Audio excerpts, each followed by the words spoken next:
मुख्तार साहब, मैं गुलजार अहमद। मैं मोहम्मद। आप देख रहे हैं JM authentic reaction YouTube channel. आपका हमारे चैनल के ताकत से वेलकम नमस्ते। अगर आप देखना चाहते हैं इस तरह की ऑथेंटिक रिएक्शन वीडियो तो हमारे चैनल जरूर सब्सक्राइब कीजिएगा। तो चलते हैं वीडियो की पे। वीडियो का टाइटल तो सारा ए या ना ये किसके रिलेटेड, चलो जो भी चैनल पहले देखते हैं वीडियो, उसके बाद देते हैं अपना ऑथेंटिक रिएक्शन। 24 घंटे के अंदर अगर मैं मुख्यमंत्री होता तो ऑर्डर देता 24 घंटे के अंदर अदालतें लगाओ, जज को बिठाओ, जितने तेरे वकील लगाने हैं लगा, तेरी कौम के जितने वकील हैं उनको लगा, बाकी जो भी देश का लड़ना चाहता है इस आफ्ताब का मुकदमा उसको भी लगा। न्याय होगा और अभी होगा, इसी वक्त होगा। अगली कोई भी श्रद्धा 35 टुकड़ों में नहीं कटेगी। ऐसे हजारों आफ्ताब अपनी माँ के कोख से कभी पैदा ना हो, वो व्यवस्था कहाँ है? मुझे आप कहिए, मैं 24 घंटे के अंदर वो व्यवस्था बना सकता हूं, दे सकता हूं, चाहे दिल्ली के एक एक जस्टिस को बर्खास्त करना पड़े, लेकिन ऐसा कोई केस नहीं होगा जिसको न्याय ना मिले। जस्टिस के नाम पर हमारे देश में गोरख धंधा चल रहा है। हर तारीख पर तारीख देते हुए शर्म नहीं आ रही हमारे जस्टिस न्यायालयों को। उत्तर प्रदेश में योगी आदित्यनाथ ने वो काम किया जो न्यायालयों को करना था। ये जस्टिस उत्तर प्रदेश में एस्टैब्लिश किया। ना जाने कितने गुंडे मवाली तो अब पैदा ही नहीं होते अपनी माँ से, जो माँ से अपने पैदा हो गए थे वो कौन सी बिल में दुबक गए हैं, आज दिखते नहीं हैं। पहले आम आदमी पार्टी के नेताओं को अपने गिरेबान में झांक कर देखना चाहिए। 2000 बेटियों का रेप तेरी दिल्ली में, तुम्हारी दिल्ली में, हमारी दिल्ली में हो रहा है। क्या ये आम आदमी पार्टी के छोड़े गुंडे हैं जो 2000 बेटियों का रेप कर रहे हैं, या केजरीवाल के गुंडे हैं जो 2000 बेटियों का दिल्ली में रेप की घटनाएं करते हैं? सर क्या नाम है आपका? मैं विनय कुमार सिंह। सर ये बताइए, श्रद्धा को तो मार दिया गया, अब किसका नंबर है? आपने नोटिस नहीं किया, दिल्ली में न जाने कितनी ही ऐसी श्रद्धा हैं जिनका हर रोज कुछ ना कुछ अपराध, चाहे वो किडनैपिंग के माध्यम से, रेप के माध्यम से, मर्डर के माध्यम से हो रहा है। जस्टिस आपके दिल्ली में कितनी श्रद्धा को मिला, असली प्रश्न ये है। जिससे अपराध रुकता है, अपराधी रुकता है और ऐसी मानसिकताओं को पनपने से रोका जा सकता है, वो कहाँ पे है? ये असली बात है। ऐसे आफ्ताब, ऐसे हजारों आफ्ताब अपनी माँ के कोख से कभी पैदा ना हो, वो व्यवस्था कहाँ है? वो जस्टिस कहाँ है? वो जुडिशरी कहाँ है? ऐसा नेता और मुख्यमंत्री कहाँ है? इसकी व्यवस्था जब तक आपका राज्य, आपका देश नहीं कर देगा, हर रोज किसी न किसी श्रद्धा का इसी तरीके से 35 टुकड़ों में काट करके कोई आफ्ताब। सवाल यहाँ पे ये उठता है कि मोदी सरकार को राष्ट्र के नाम पे लाया गया था, हिंदुत्व के चेहरे पे नाम पे लाया गया था। अब ये सरकार होने के बावजूद भी हम हिंदू सेफ नहीं है, हमारी बहनें बेटियां सेफ नहीं है, तो क्या फायदा इस सरकार का? एक दिन का समय लगेगा, 24 घंटे का भी टाइम मुझे लगता है कम पड़ जाएगा इस देश को सुधार की राह पर चलने का। लेकिन उसके लिए एक नेतृत्व की हिम्मत होनी चाहिए, अपने बच्चों के प्रति जिम्मेदारी की हिम्मत होनी चाहिए आगे बढ़ने की।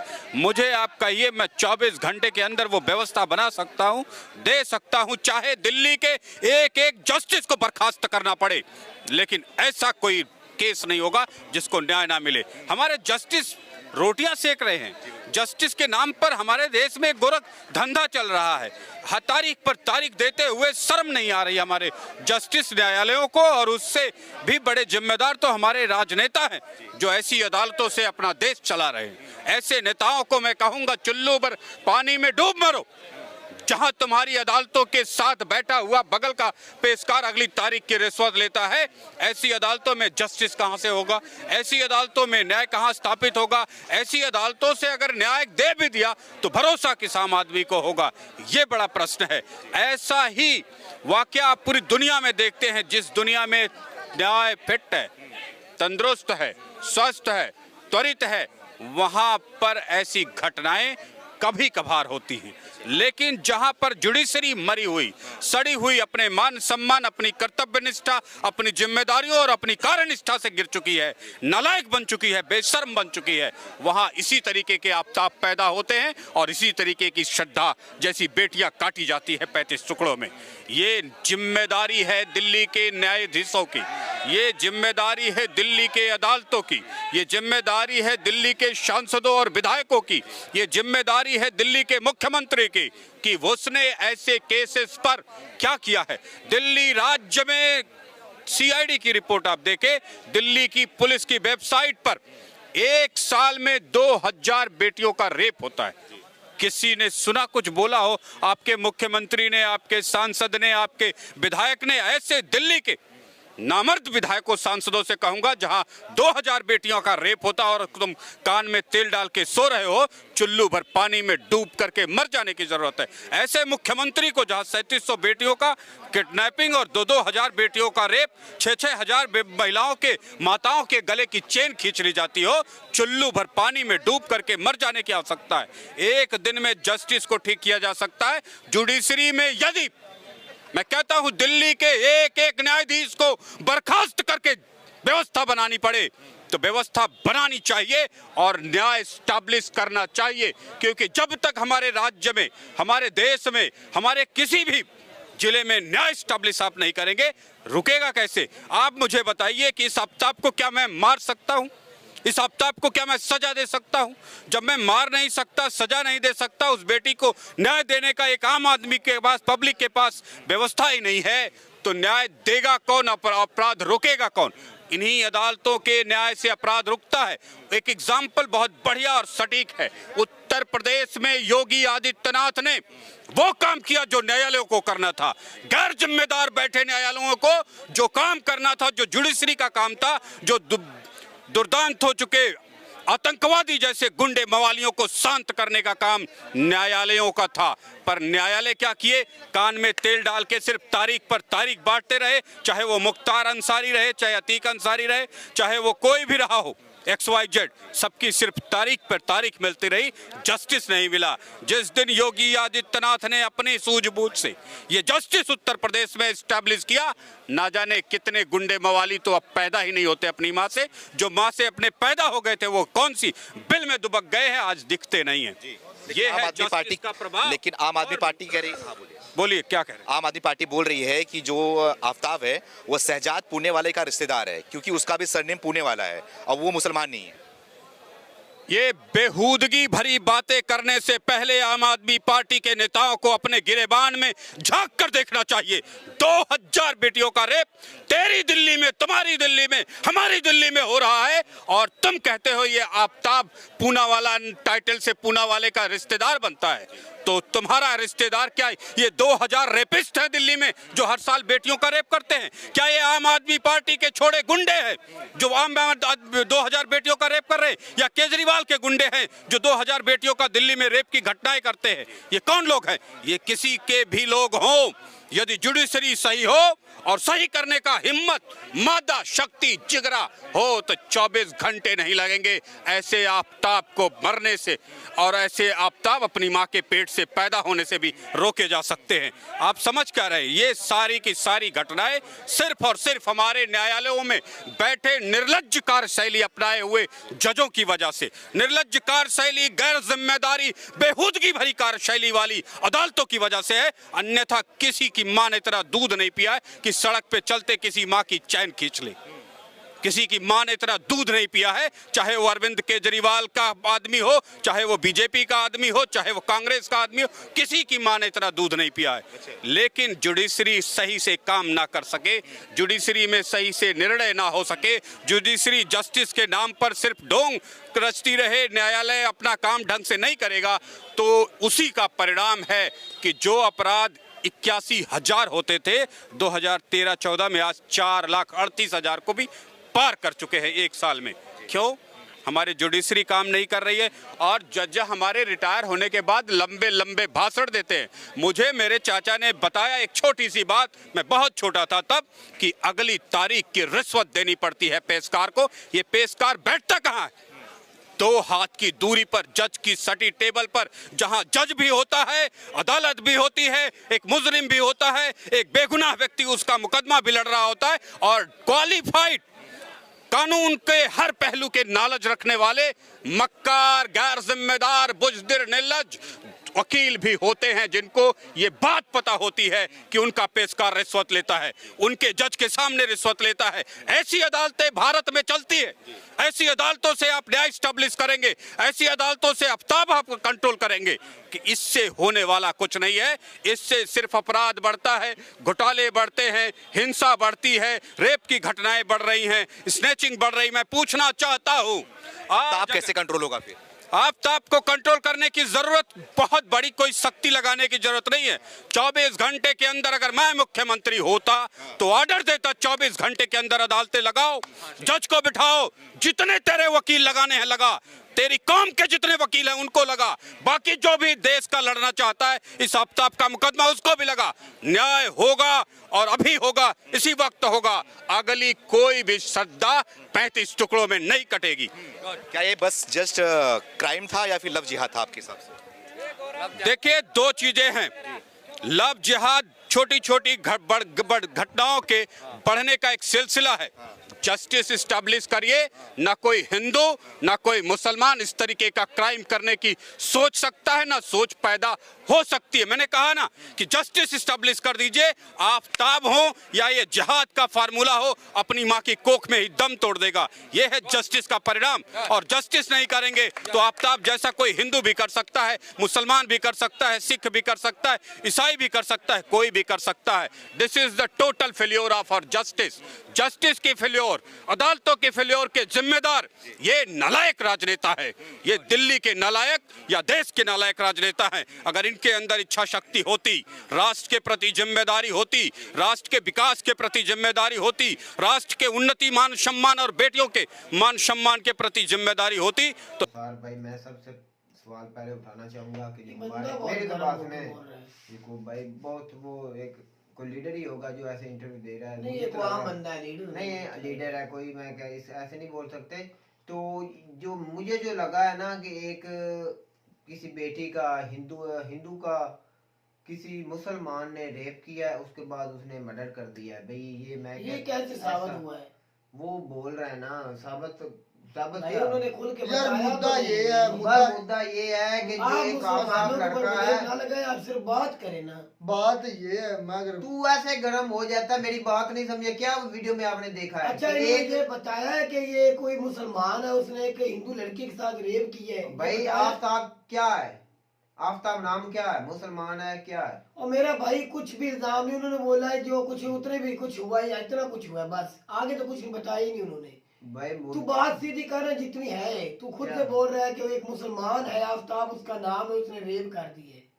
इतना तो कोई को उन्होंने बताया ही नहीं वीडियो में। असल बात क्या ये है, तुम वीडियो देख रहे थे? असल बात ये है कि जिस समझ नहीं होती भाई, वो बात ये कर रहे हैं बात बस इतनी करो भी जो रेप के बारे कर रहे थे ना, इतने ज्यादा होते हैं या कंट्रोल करना तू चाहिए। क्यों दिफा क्यों कर रहा है? उसका दिफा किस लिए कर रहा है? मैं कह रहा हूँ किसी क्यों को दिफा से कर ना रहा है? ब्लेम लगाना। नहीं, क्यों दिफा कर रहा है? क्यों आफ्ताब नाम क्या है? उसने जो हरकत की है, क्यों एक मुसलमान होने के नाते मैं क्या इसीलिए बोल रहा हूँ, उसके ऊपर तू किसी ऐसे तेरे जैसे अनासर भाई मुसलमानों का नाम डूब रहा है। बिल्कुल बिल्कुल ये ठीक है। तू कैसे दिफा उसको कर सकता है? अच्छा, जो तू उसने मुझे जो हरकत की चलो है। मैं तो दिफा कर क्या रहा हूं, तुझे मैं साबित करूं? मेरा हक भी बनता क्या है। मैं तुझे साबित करूं? तू मुझे वो साबित झूठ कर। बोल रहा है, वो झूठ बोल रहा है। तू मुझे साबित जो कर एहतजाज कर रहे हैं वो झूठ बोल रहे हैं। यार ऐसे बातें कर देते अच्छा हो, मुझे तुम्हें ये नाम तो बता पता दे, है किसी ना। एक बंदे ने नहीं, डिफेंड करने का कोई मकसद भी है? यार बात ऐसे तो- जाहिल इंसान को डिफेंड करोगे? इतने जानवर बात तो इंसान सुन को। ले मुझे। क्या बात मैं सुन? या एंकर ने सवाल किया हो, एक एंकर है वो और भाई तुझे पीछे यार मुझसे बात तो सारा सुन ले। इंतजाज हो रहा, क्या बात करता है ये? यार तो कोई बात समझ तो नहीं सुन ले, क्या बात अपनी बात सुन ले तो फिर तू बोलता रहे भाई, आपने दिल की करता रहे। नहीं बोल। मेरा मकसद है कि एहतजाज हो रहा है। अच्छा, आप दोनों मुझे ये बता दे, एहतजाज वालों में से किसी से इंटरव्यू लिया देखा आपने? नहीं ना देखा। वो कहाँ खड़ा था? एक मिनट, यार बात तो सुन ले मेरी। जो बंदे पीछे बोल रहे थे कुछ भी हादसा हो गया है, उस बंदे ने जिससे इंटरव्यू लिया गया उसने कोई वाजह बताया कि मोहम्मद आफ्ताब इकबाल अहमद ने एक हिंदू लड़की या मरगई लड़की या मुसलमान लड़की से ज्यादती की है? वीडियो में उसने उसके इस तरह बोला अल्फाज है। तुम्हें पूरी तरह रीड नहीं किए याकूब भाई आपने, मुझे पता लगता है कि चलो। कुछ अल्फाज ये चलो भाई, कुछ चलो चीजें भाई, होती चलो है ऐसी भाई। ऐसी बातें जिससे इशारा हो जाता है सारा कुछ। अगर मान के लिए इशारे ही काफी तो है। मैं भी यही कह रहा हूँ, इशारा मैं भी मान सकता हूँ, लेकिन ये नहीं वाजा मैं कह रहा हूँ नहीं उसने बोला, इसका यार, गुजार क्या है, अच्छा इशू ये नहीं वाजा है नहीं उसने बोला। यार, क्या बाजा नहीं, मसला क्या नहीं- होना, क्या उन्होंने किस कहा? तरह गुजार उन्होंने खुद ये की बात बोला कर रहे है हैं। कि जो हिंदू लड़की है उसका जो आफ्ताब लड़के ने रेप किया है, उसके बाद जो डेथ की है कि नहीं, डेथ का मुझे नहीं पता, रेप अच्छा उसने भी मैं किया है। मान लेता हूँ ये लफ्ज उसने बोले, लेकिन मैंने अपने कानों से नहीं सुना भाई भाई तुम उसने तो ये सो लफ्ज रहे थे बोले उस हो। वक्त, तुम तो सो मैं रहे देख थे। लूँ, मैं मान लेता हूँ और तेरी ये बात मैं तो सही है। कहता हूँ बहुत गलत बात है भाई। और यार मसला ये नहीं, मसला जो असल मुद्दा इस ये चीज है कि कितनी बेटियों को इंसाफ मिला इसके बाद, मसला ये है। तो यही तो सवाल मैं कर, वो बंदा क्या कह रहा था जो जवाब दे, वो यही तो सवाल कर रहा था, वो हमारे सुप्रीम कोर्ट के जज की भाई तरह मैं तो ये वो पहली अदालतें बात की तरह भाई, है। मैं तो पहली बात की थी, उसके बाद करनी थी। आपने ऐसे डिफेंड किया है ऐसे इंसान को कि जिसका और कोई भाई मतलब मैंने नहीं क्या होता। उससे लेना है, मैंने क्या उससे, मैं उसका वकील बन के क्या अदालत में चला गया हूँ? तो आप तो डिफेंड उससे कर रहे हैं कि एक मुसलमान ने और भाई मैं बस मुसलमान- इतनी बात गुजार उसको बात करने दे, रुखसार भाई को बात करिए, रे तू सच्चा मैं झूठ, मान लेते हो मेरी बात मुझे समझ नहीं आई, चल मैं मान लेता हूँ, उसे बात करने दे। मसला ये है, असल मुद्दा ये है, मेन जो चीज़ है कि जो भी जिस भी माशरे में इंसाफ नहीं होगा वो माशरा कभी भी नहीं चल सकता, उसमें जितनी मर्जी दौलत आ जाए, जितना पैसा भी आ जितना जाए, भी जब पैसा आ तक जाए, इंसाफ साफ नहीं होगा तब तक उधर अमन कायम अमन नहीं कायम हो नहीं सकता। होगा।